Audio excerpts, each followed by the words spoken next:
আমি বিভিন্ন শের পরে সময় নষ্ট করব না। আমি 5 থেকে 10 মিনিট সময় আপনাদের সম্মুখে 2-4টি কথা ইনশাআল্লাহ তুলে ধরব। কথাটা হলো এটাই, আমি আলোচনার প্রথমে আপনাদেরকে জিজ্ঞাসা করেছিলাম আপনাদের পরিচয় কি, আমাদের পরিচয় কি। আপনারা সবাই বলছেন আমাদের পরিচয় আমরা সর্বপ্রথম মানুষ। কথাটা ঠিক না বেঠিক? একটু জোরে আওয়াজ দিয়েন। আমরা সর্বপ্রথম, আমাদের পরিচয় হলো আমরা মানুষ। পরে আপনাকে প্রশ্ন করা হবে আপনার দিন কি, আপনি বলবেন ইসলাম। যখন আপনার দিনকে আপনি ইসলাম বলে কবুল করে নেবেন তখন আপনি অটোমেটিকলি মুসলমান। কোন সুবহানাল্লাহ। কথাটা ঠিক না বেঠিক? ঠিক। এখন আমার বিবেকের কাছে, আপনাদের বিবেকের কাছে আমার একটু জানার খুব আশা তামান্না, আমরা কি অ্যাকচুয়ালি মানুষ হতে পারছি? বাবাজিরা, আমার আলোচনা একটু ভিন্ন হয়। চাচি চাচি মামি করে আমি আলোচনা করা ভালোবাসি না ভাই। তাই কয়েকদিন আগে একটা কথা বলেছিলাম, অনেক মানুষই আমাকে ভালো পেয়েছেন, কিন্তু কিছু কিছু মানুষ আমাকে খারাপ পেয়েছেন, যারা জ্ঞানী সমাজ। কথাটা এটাই বলেছিলাম যে বর্তমান জামানায় বক্তারা ডিমান্ড করছে টাকা। কথাটা ভালো করে শুনে রাখেন। বর্তমান জামানায় বক্তারা ডিমান্ড করছে টাকা, কমিটি চায় শ্রোতা। কথাটা ঠিক না ঠিক? শ্রোতা বুঝেন তো? পাবলিক। বক্তারা ডিমান্ড করছে টাকা, আর কমিটিরা, জলসার কমিটিরা তালাশ করছে শ্রোতা। শ্রোতারা তালাশ করছে সুর। এই জাতের ভিতরে কেমনে ঢুকবে হিদায়াতের নূর। কথাটা বুঝতে পারছেন?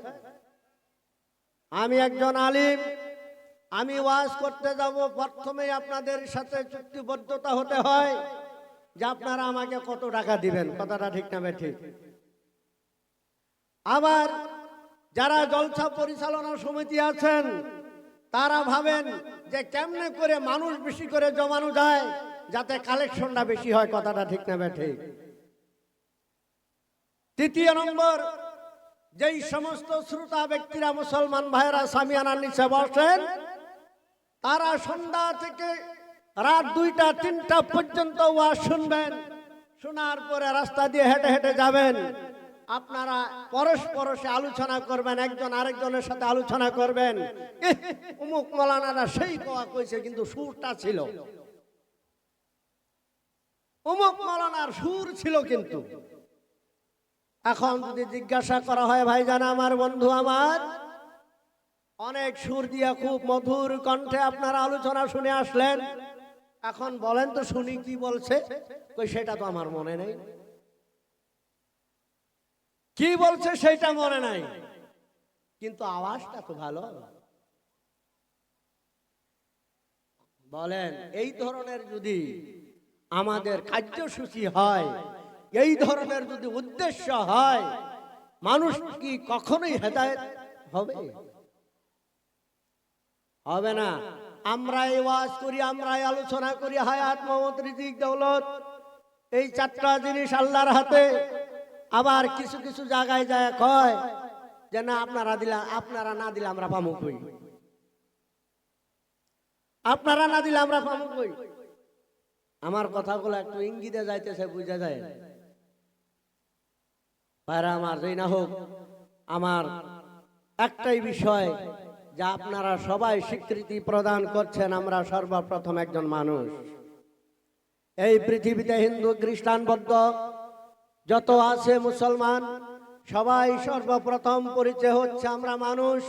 কিন্তু একজন মানুষ হিসাবে দুনিয়াত আসার পর আপনার যাওয়া যে লাগবে, এটা ঠিক না ঠিক? আপনি এই দুনিয়ায় মানুষ হিসেবে থাকার জন্য, একটু কিছুদিনের সুখের জন্য আপনি দুনিয়ার জন্য যা কিছু করলেন, আমি যা কিছু করতেছি, একদিন সব করে থাকবো। হয়তো আমি থাকবো না, আপনারা থাকবেন না। কথাটা ঠিক না ঠিক? এখন দুঃখের বিষয়, আমার বিবেকের কাছে যদি আমি জিজ্ঞাসা করি, হে আমার বিবেক, তুমি দুনিয়াতে আসছো, যাবা, তুমি চিরসত্য জানো, তবে দুনিয়া 60 বছর, 70 বছর, 100 বছর তোমার হায়াত। তুমি যখন এই দুনিয়ার থেকে বিদায় হয়ে যাবে, অন্ধকার কবরটা হবে তোমার ঠিকানা। যেই কবরে নাই কোনো বিছানা, যেই কবরে সাপ বিচ্ছুর ঘর, যেই কবরে থাকবে না কোনো সুগন্ধি, যেই কবরে থাকবে না কোনো আলো, যেই কবরে থাকবে না কোনো সাথী, যেই কবরে থাকবে না কোনো বন্ধু, যেই কবরে পাবেন না আপনার কোনো সন্তান, যেই কবরে পাবেন না মা, যেই কবরে পাবেন না আপনার স্ত্রী, যেই কবরে পাবেন না আপনার বাবা, যেই কবরে পাবেন না কে পৃথিবীর এমন কোনো মানুষ, একমাত্র পাবেন মুহাম্মদুর রাসূলুল্লাহ সাল্লাল্লাহু আলাইহি ওয়াসাল্লাম। তাহলে আমরা যারা মুসলমান আছি, পৃথিবীর যত মুসলমান আছি, সবাই আমরা আমার নবীর আদর্শকে শক্ত করে ধরা উচিত না উচিত নয়? সবাই বলেন না একটু। সবাই আমরা নবীর আদর্শকে শক্ত করে ধরা উচিত। আর যেইজন মানুষ আমার নবীর আদর্শকে শক্ত করে ধরবে, সেইজন মানুষই ইনশাআল্লাহুল আজিজ, আমার আল্লাহ বলছেন কুল্লু নাফসিন যায়িকাতুল মাউত। হে পৃথিবীর মানুষ, আমি বোঝানোর জন্য মানুষ শব্দটা ব্যবহার করলাম। এই পৃথিবীর মানুষ, যার ভিতরে নফস আছে, তাকে একদিন মৌতের স্বাদ গ্রহণ করতেই হবে, তাকে একদিন মৌতের স্বাদ গ্রহণ করতেই হবে। এটা কার ঘোষণা বাবাজিরা? এটা কার ঘোষণা? না আলোচনাগুলো খারাপ পাইতেছেন আপনারা? এটা কার ঘোষণা? কুল্লু নাফসিন যায়িকাতুল মাউত, এটা কার ঘোষণা? সবাই বলেন না, কার ঘোষণা? আমার আল্লাহর ঘোষণা। আমার আল্লাহ বলেন যে প্রত্যেক মানুষকেই কি করতে হবে? প্রত্যেক জীবকেই মৌতের স্বাদ গ্রহণ করতে হবে। বাবাজিরা, আমার ভাইয়েরা, বন্ধুরা রে, এখন আল্লাহ বলছে কুল্লু নাফসিন যায়িকাতুল মাউত, প্রত্যেক নফসকেই, নফস থাকা প্রাণীকেই কি করা হবে? মৌতের পিয়ালা গ্রহণ করতে হবে, মৌতের স্বাদ গ্রহণ করতে হবে। ও পৃথিবীর মুসলমান ভাই ও বন্ধুরা, আমার বিবেকের কাছে, আপনাদের বিবেকের কাছে আমার একটা প্রশ্ন। আল্লাহ, তুমি এমন করে বললে, এমন কথা কেন বললে গো আল্লাহ? তুমি বললে মৌতের স্বাদ গ্রহণ করা লাগবে। মৌত এটা কেমন অমৃত সুধা? মৌতের ভিতরে কি এমন মধু আছে গো আল্লাহ, যেটার স্বাদ আমি গ্রহণ করা লাগবে? আমার আল্লাহ বলে, ও আমার বান্দারে, এক কিসিম মানুষ আমার বান্দা যারা আছে, তারা পাবে মৌতের যন্ত্রণা। আরেক কিসিমের আমার বান্দায় আছে, যারা পাবে মৌতে যায় সান্ত্বনা। বলুন সুবহানাল্লাহ। স্বাদ পাবে তারা, এই স্বাদ পাওয়া গ্রুপটাকে, আবার যন্ত্রণা পাওয়া গ্রুপটাকে। বাবাজিরা, আমার ভাইয়েরা, বন্ধুরা রে, যেই বান্দা নাকি আমার নবীর আদর্শ শক্ত করে ধরে নিয়েছে, যেই বান্দা নাকি আল্লাহর সংবিধানকে, আল্লাহর পবিত্র কোরআনটাকে শক্ত করে ধরে নিয়েছে, যেই বান্দারা হক্কানি আউলিয়াদের সিলেবাস, হক্কানি আউলিয়াদের নীতি নিয়ম শক্ত করে ধরে নিয়েছে, যেই বান্দা নাকি আলিম সমাজের সাথে উঠা বসা করে, যেই আলিমটা নাকি আলিমের সাথে, যেই লোকটা আলিমের সাথে উঠা বসা করার সাথে সাথেই আলিমের চাল চলনে একটু মিল মিলিয়েছে, সেই বান্দার মৌতের স্বাদ পাবে। বলুন সুবহানাল্লাহ। আবার আরেক কিসিমের মানুষ আছে, যারা নাকি শুধু দুই কানে শুনে, দুই চোখে দেখে, কিন্তু আফসোস আফসোস, নবীর কথা জিজ্ঞাসা করলে কিচ্ছু জানে না, আমার আল্লাহর সংবিধান বললে কিচ্ছু জানে না, আউলিয়াদের নীতি আদর্শের ভিতরে চলে না। হায় আমার ভাই, আমার বন্ধুরা, আমার কোন আলিমের সাথে উঠা বসা করে না। আমার আল্লাহ কয়, ওই জন বান্দায় মৌতের সময় পাবে যন্ত্রণা। ভাই কথাটা ভুল বললাম না ঠিক বললাম? আপনারা নিজেরাই সাক্ষী আছেন। অনেক মানুষ মারা যায়, মারা যাওয়ার সময় যখন রুহটা বাইর হয়ে যায়, বাবারে অনেক মানুষ আছে মুখটা ভেলকিয়ে দেয়, অনেক মানুষ আছে হাত কিসামিসি করে, অনেক মানুষ আছে বাবা দুই চোখে পানি ছাড়ে কিচ্ছু বলার থাকে না, অনেক মানুষ আছে পা কুছিয়ে নেয়, অনেক মানুষ আছে বাবা শুধু দাঁতের সাথে বাড়াবাড়ি করায়। কথাটা ঠিক না ঠিক? বাবারা আমার ভাইরা বন্ধুরা, এই জন্য আমার আল্লাহ তাবারক ওয়া তাআলা বলেন ইন্না বাতশা রাব্বিকা লাশাদীদ।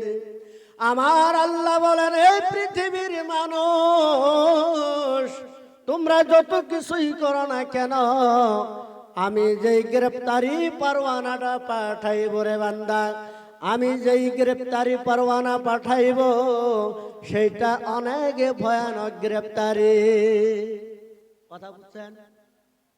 বলে কেমনে? আমি বাবার ৩য় নম্বর সন্তান, আমাকে বাবা অনেক ভালোবাসে রে বাবা, কিন্তু যদি আমার বাবার কুলে আজরাইল এসে হাজির হয়, আমি বাবার কুলে শুয়ে আছি, এই মুহূর্তে যদি আজরাইল এসে হাজির হয়, আমার বাবা তামসা দেখা ছাড়া আর কোনো উপায় নাই। ভাইরা আমার বন্ধুরা রে, পর্দার আড়ালের মা ও বোনেরা, তোমরা যতই কিছু করো না কেন, আমরা যত কিছুই করি না কেন, যতক্ষণ পর্যন্ত মৌতের ভয় ঢুকার মতোই না ঢুকবে আমাদের ভিতরে, ততক্ষণ পর্যন্ত ইসলাম কি জিনিস বোঝা এত সহজ হবে না। প্রমাণ আছে, যেই সময় আমি ক্লাস ৪র্থ শ্রেণীতে পড়তাম, আমার সাথেরই একজন বন্ধু, আমার বালাবাড়িতে একজন মানুষ এখনো বেঁচে আছে, সুরত আলী মাস্টার। এই সুরত আলী মাস্টারের বাড়িতে বাবার কুলে সন্তান চলে যায়, শুধু কান্দে আর হাত কিচিমিচি করে, কিন্তু করার মতো কিচ্ছু নাই। আর বাবা ঝরনো এনে চোখের পানি ছাড়ছে। একসঙ্গে ক্লাস কমানো হইতে ৪র্থ পর্যন্ত পড়েছিলাম বাবা। ৪র্থ শ্রেণীতে যায় বন্ধু আমার আর দুনিয়ায় থাকলো না, বাবার কুলে কুলে তাই কাই জীবনটা ছেড়ে দিল। কিন্তু বাবার ক্ষমতা হইল না যে একটু ধরে রাখি। ও পৃথিবীর মানুষ, ও আমার মুসলমান ভাই ও বন্ধুরা, ও পর্দার আড়ালে থাকা মা ও বোনেরা, তুমি একবার নিবিড়ে চিন্তা করে দেখো, নয়ন দুইটা মুজিয়ে দেখো, নয়ন দুইটা মুজিয়ে দেখো, তোমার বলতে এই পৃথিবীতে কোনো কিচ্ছুই নাই। তবে যাই হোক ভাইরা আমার বন্ধুরা, আমি শেষ পর্যায়ে আসছি, আপনারা সবাই জানেন, শেষ পর্যায়ে আসছি আপনারা সবাই জানেন। হযরত সুলাইমান আলাইহিস সালাম নাম শুনছেন না নাই? হযরত সুলাইমান আলাইহিস সালাম নাম শুনছেন। ওনার পিতার নাম জানো কি ছিল? জানেন কি?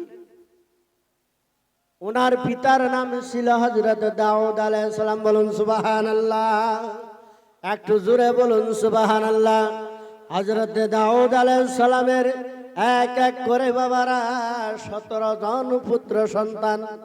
কয়জন বাবা? কয়জন? 17 জন পুত্র সন্তান। 17 জন পুত্র সন্তান। দাউদ আলাইহিস সালাম নবী থাকার পাশাপাশি একজন বাদশাহ ছিলেন। কি হয়েছে? একবার দরুদ পড়েন, আল্লাহুম্মা সাল্লি আলা মাওলানা মুহাম্মাদ ওয়া আলা আলি সাইয়্যিদানা মাওলানা মুহাম্মাদ। দাউদ আলাইহিস সালামের কয়জন সন্তান? একটু জোরে কর না ভাইরা, মনে রাখেন এগুলা, মনে রাখেন, খালি শুনলে হয় না। দাউদ আলাইহিস সালামের 17 জন সন্তান, কিন্তু কি আচরিত রে বাবা, উনি নবীর সাথে সাথে কিন্তু বাদশাহ ছিলেন। কথাটা ঠিক না ভাই? ঠিক। দাউদ আলাইহিস সালাম বাদশাহ ছিলেন। বাদশাহ দাউদ আলাইহিস সালাম যেই সময় অসুস্থ হয়ে গেল, বয়স বেশি হয়ে গেল। আল্লাহর কাছে কান্দা কাটি করে, আল্লাহ গো, আমার ঘরে তো তুমি 17টা সন্তান দিয়েছো গো আল্লাহ, এখন আমার বাদশাহী দায়িত্ব কারে দেই? বড়টারে দিলে ছোটটা বেজার, ছোটটারে দিলে মাঝলেটা বেজার, এমন হবে নি নাই?